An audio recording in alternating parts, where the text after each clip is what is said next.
To my dear friends from all around the world, I hope you're keeping yourselves safe, strong and healthy. India, like all other countries around the world, is facing an unprecedented challenge of fighting the onslaught of the coronavirus.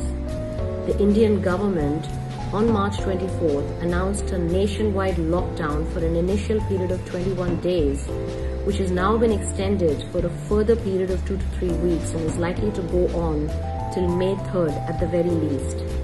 During this time, the entire corporate sector, all parts of businesses, including transportation, supply chain, logistics, warehousing, all government offices, including government officials, are all shut for business.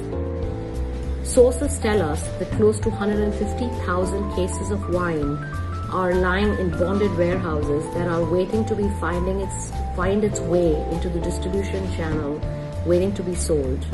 Another 30,000 cases of wine have arrived at the Indian docks that have yet to then go through FSSAI regulations and label registrations before they can find themselves into the distribution channel. Needless to mention, my friends, unless this stock is liquidated, it is unlikely that importers would be in any hurry to place orders for new stocks of wines to be imported into the country. In terms of consumption patterns, the sentiment is quite negative, and it is believed that post the lockdown, far into the exit plan, people are still likely to curb unnecessary expenditure and are likely to encourage in-house consumption by ordering in foods as well as in-house consumption of alcohol beverages. So HoReCa segment as a result is likely to see a downturn of close to 20 to 30% in sales. But on a brighter side, it is probably most likely that retail may see a steady growth, or at the very worst, a more stable or a more flattened growth through the year in terms of retail sales of wine. For those who are not yet available in this country, it is probably unlikely that any importer will be seeking to increase his brand portfolio and be extending his representation in the country through various addition of brands. More specifically about Australia, Australia currently has a maximum market share among the imported wines consumed in the country. But this growth is largely led by the volume brands, mainly brands such as Jacob's Creek, Lindeman's, Yellowtail, Hardy's have been driving this growth at the volume end of the segment.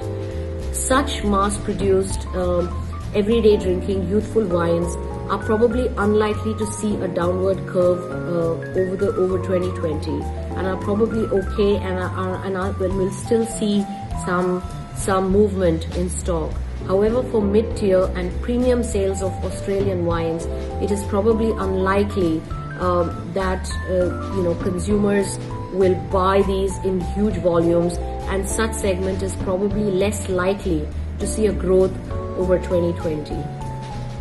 My suggestion to the Australian wine industry would be that you need to build a positioning and an imagery of value over volume in India.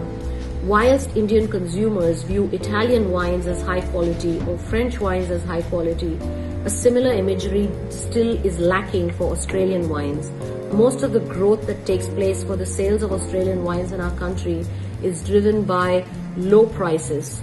So if Australia actually embarked on a digital program at this time to drive home the point about Australia being the country of origin for wines of quality, great diversity, and a wide variety of styles, then this would be actually very beneficial to the Australian wine industry seeking representation in India over the long term.